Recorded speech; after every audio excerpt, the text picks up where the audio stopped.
जय हिंद साथियों, स्वागत है आपका self study classes with Sumit Jain YouTube channel और दोस्तों ऐप में। दोस्तों बहुत सारे स्टूडेंट को ऐप डाउनलोड नहीं करते बन रहा है या फिर कर भी लिया है तो कोर्स भी नहीं देख पा रहे हैं। तो मैं आज उनको बता दूं कि ये जो सेल्फ स्टडी क्लासेस इस प्रकार से जब आप प्ले स्टोर से करते हैं तो ये आपका वेल जो है आइकन उसमें लगा हुआ है ना। तो इस प्रकार से सेल्फ स्टडी क्लासेस आपको सर्च करना है और ऐसे आइकन में आपको ऐप मिलने वाला है। ठीक है, तो दोस्तों हम देखें कि प्ले स्टोर में आपको इस प्रकार से दिखेगा ये सेल्फ स्टडी क्लासेस। ठीक है, ये प्ले स्टोर में आपको सेल्फ स्टडी क्लासेस का ऐप दिखने वाला है। ठीक है, ये इमेज उसमें डली है, ये आइकन, ये लोगो उसमें डला है। ठीक है, अब दोस्तों इसको इंस्टॉल करना है, यहां से आप इंस्टॉल करेंगे। ठीक है, अब इंस्टॉल करेंगे तो वहां पर आपको नंबर मांगेगा, जीमेल नंबर मांगेगा, तो आपको ओटीपी आएगा, तो आप रजिस्टर करके आगे बढ़ेंगे। सबसे पहला जो आपका जो रचना है दोस्तों, प्रश्न है वो है मैं वक्त के हूं सामने कि रचनाकार कौन है। 2 सेकंड आपको दिए जाएंगे, आपको उत्तर बताना है। मैं वक्त के हूं सामने कि रचनाकार कौन है। गिरजा कुमार माथुर, भवानी प्रसाद मिश्र, शमशेर बहादुर या फिर अज्ञे। तो मैंने आपको कई बार याद करवाया हूं दोस्तों कि वक्त के सामने क्यों खड़े हो गिरजा, वक्त के सामने क्यों खड़े हो गिर जाओ भाई। तो किसकी हो जी, गिरजा, तो गिरजा कुमार माथुर की, यानी कि ये नंबर आपका बिल्कुल सही हो जाएगा। और दोस्तों आपको पता है कि इसे 1991 में साहित्य अकादमी पुरस्कार भी मिला है। मैं वक्त के हूं सामने के लिए गिरजा कुमार माथुर की रचना है और इसे 1991 में साहित्य अकादमी पुरस्कार मिल जाता है। ठीक है, अगला क्वेश्चन है प्लाट का मोर्चा के रचनाकार कौन है। अब 2 सेकंड आपको दिए जाते हैं और दोस्तों प्लाट के मोर्चे में कोई सियार को उतारोगे कि शेर को उतारोगे, जल्दी से बताना है। प्लाट के बोले सर बेटा प्लाट के मोर्चे में मैं सियार को नहीं शेर को उतारूंगा, यानी कि प्लाट का मोर्चा शमशेर बहादुर। किसकी होगी रचना, शमशेर बहादुर का। अब याद रखना है आपको, प्लाट के मोर्चे में सियार को नहीं शेर को उतारना है, तो शमशेर बहादुर यानी सा नंबर आपका बिल्कुल सही हो जाएगा। ठीक है, अगला है दोस्तों गीत फरोश के रचनाकार कौन है। गीत फरोश 4 विकल्प है, 2 सेकंड आपको दिए जाते हैं। दोस्तों हमें किसके गीत गाना है, हमें गीत गाना है भवानी के। किसके गीत गाना है, भवानी के गीत गाना है। तो गीत फरोश रचना के रचनाकार कौन होंगे, कौन होंगे, भवानी प्रसाद मिश्र, यानी कि आपका जो विकल्प नंबर बी है वो बिल्कुल सही हो जाएगा। बी नंबर 1956 की रचना मानी जाती है।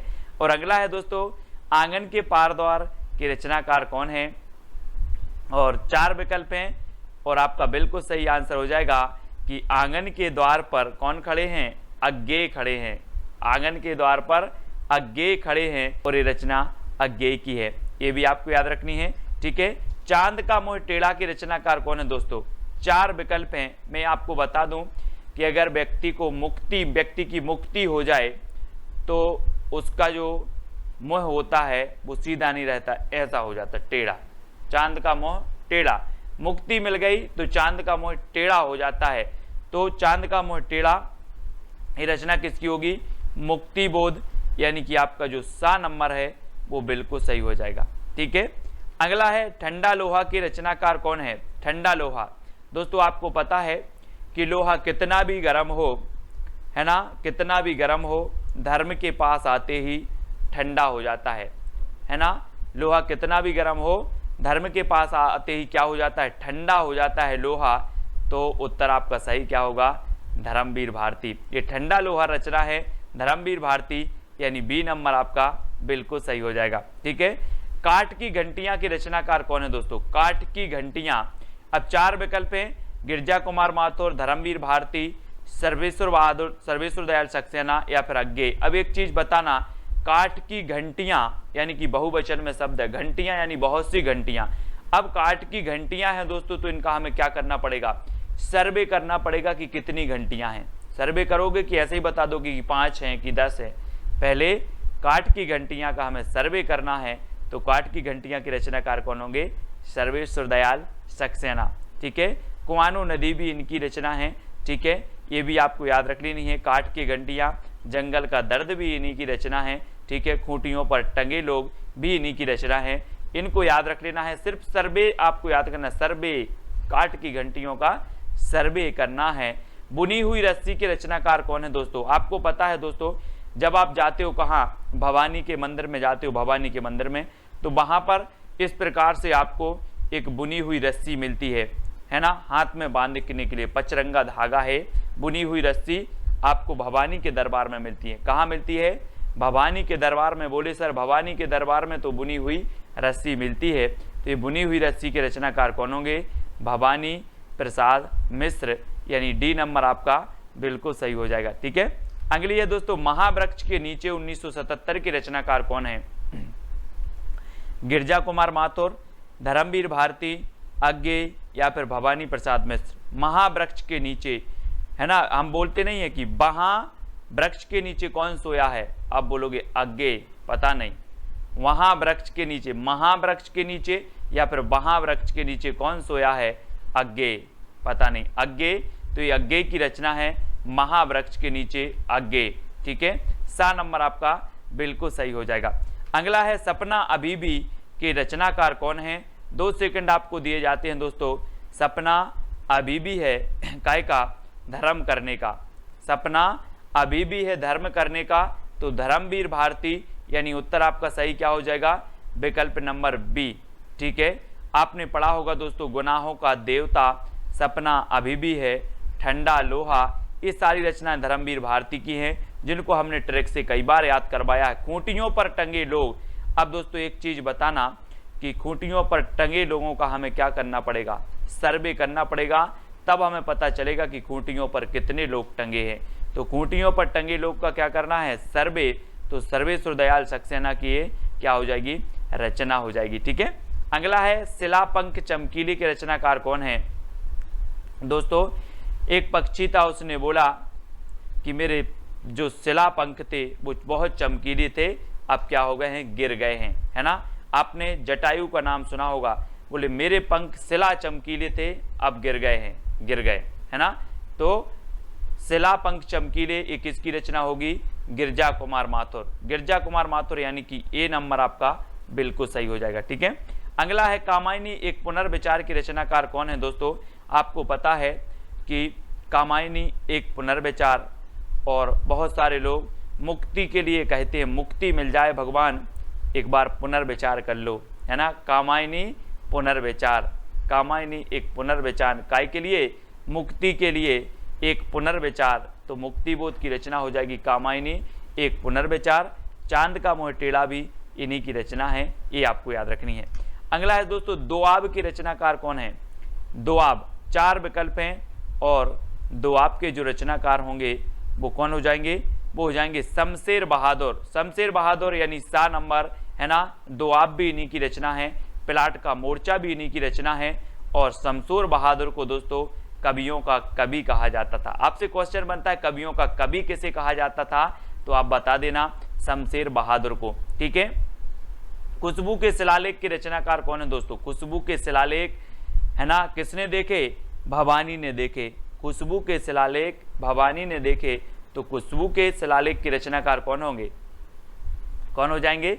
भवानी प्रसाद मिश्र। ठीक है, खुशबू के शिलालेख किसने देखे? भवानी ने, तो भवानी प्रसाद मिश्र खुशबू के शिलालेख। ठीक है, अगली रचना है दोस्तों, भग्नदूत के रचनाकार कौन है? भग्नदूत, अगर मैं आपसे पूछूं कि कितने दूत भग गए? भग्नदूत, भग्नदूत यानी कि भगन तो भग गए, दूत भग गए, है ना।